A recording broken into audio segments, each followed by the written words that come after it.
Big TV భక్తి సమాచారం WhatsApp ఛానల్లో జాయిన్ అవ్వండి. అన్ని విశేషాలు ఎప్పటికప్పుడు తెలుసుకోండి.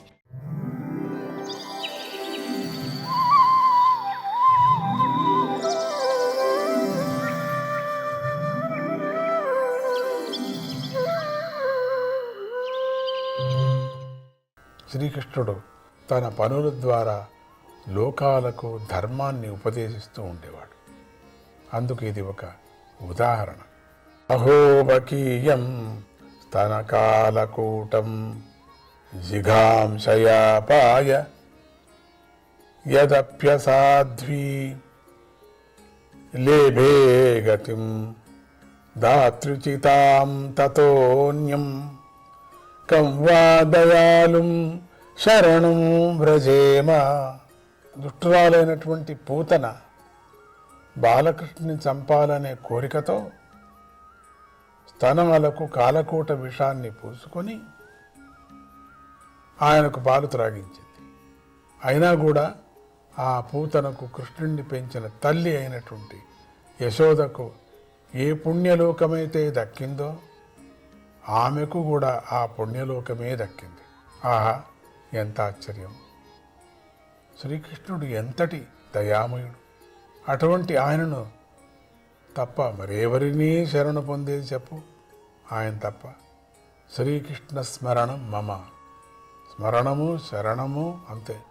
మూడు లోకాలకు అధిపతి అయిన శ్రీ మహావిష్ణువునందు తీవ్రమైన శత్రుభావం కల రాక్షసులు కూడా ఆ భగవంతుని భక్తులే అని నా అభిప్రాయం. ఎందుకంటే వారు యుద్ధంలో కశ్యప పుత్రుడైన గరుత్మంతుని భుజాలపై కూర్చొని సుదర్శనాన్ని చేతబట్టి ఉన్నటువంటి విష్ణువును చూడగలిగారు. అంతకన్నా భాగ్యం లేదు.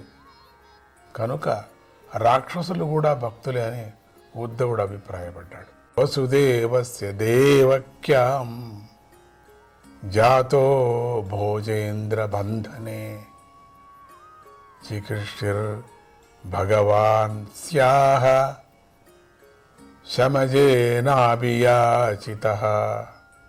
బ్రహ్మగారు ప్రార్థించక భూభారాన్ని తగ్గించి ఆమెకు సుఖాన్ని కలిగించేందుకై శ్రీ మహావిష్ణువు కంసుని కారాగృహంలో దేవకీ వసుదేవులకు పుత్రుడై జన్మించాడు. తరువాత వసుదేవుడు కంసుడికి భయపడి బాల శ్రీకృష్ణుణ్ణి నంద వ్రజానికి చేర్చాడు.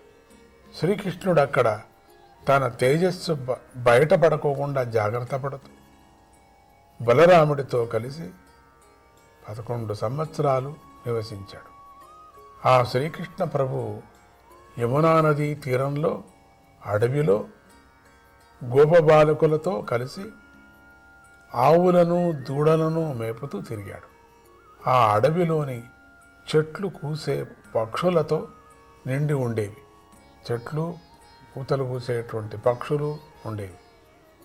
ఆయన తన బాలలీలలతో గోకులంలోని వారి మనస్సులను దోచివేశాడు.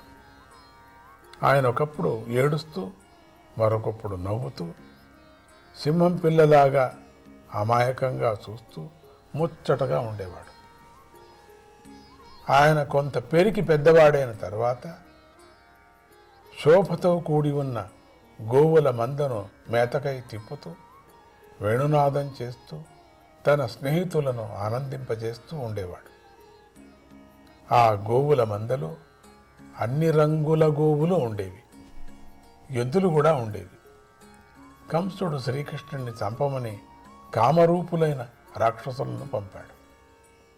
శ్రీకృష్ణుడు వారందరినీ చిన్నపిల్లలు ఆట వస్తువులను చెదరగొట్టినట్లుగా చెదరగొట్టి సంహరించాడు.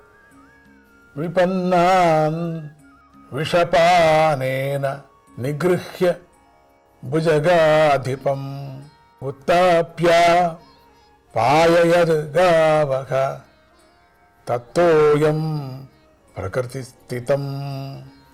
తత్తోయం ప్రకృతిస్థితం. నాగరాజైన కాళీయుడు సరస్సులోని జలాన్ని విషమయం చేశాడు. ఆ జలాన్నంతా తాగి గోవులు గోపులు మరణించగా శ్రీకృష్ణుడు ఆ కాళీయుడిని దండించి చనిపోయిన వారిని బ్రతికించాడు. కాళీయుడిని ఆ సరస్సు నుండి వెళ్ళగొట్టాడు. అతడు వెళ్ళిపోగా ఆ సరస్సులోని నీరు స్వచ్ఛమైంది. గోపాలకులకు గోవులకు త్రాగేందుకు యోగ్యమైంది. అంతేకాక ప్రభువైన ఆ శ్రీకృష్ణుడు గొప్ప ధనాన్ని సరిగ్గా ఖర్చు చేయాలని సంకల్పించిన వాడై విద్వాంసుల సహాయంతో నందరాజు చేత గోపూజను చేయించాడు. ఇంద్రుడు కోపించి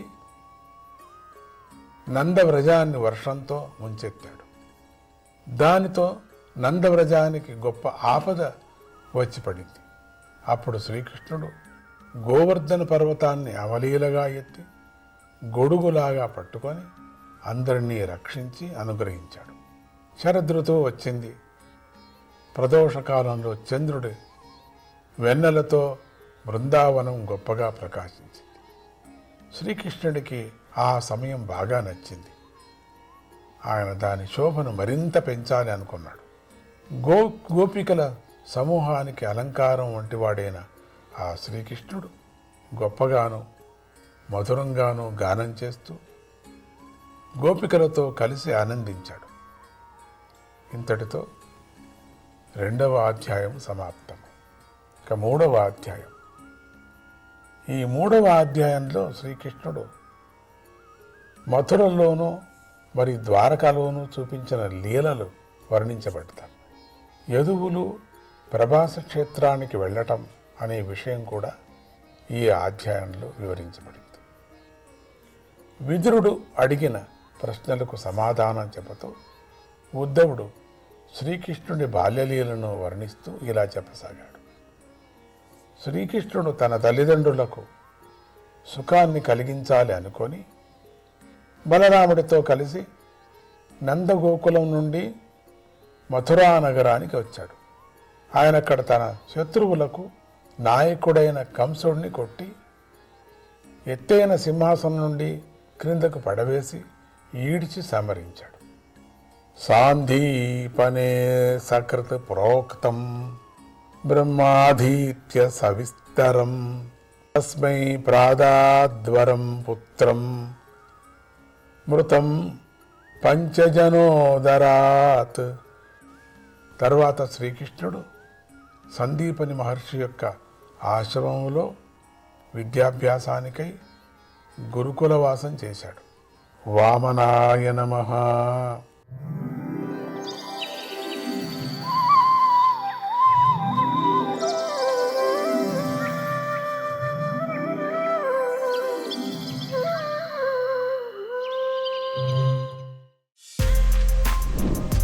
For more videos like this, subscribe Big TV channel.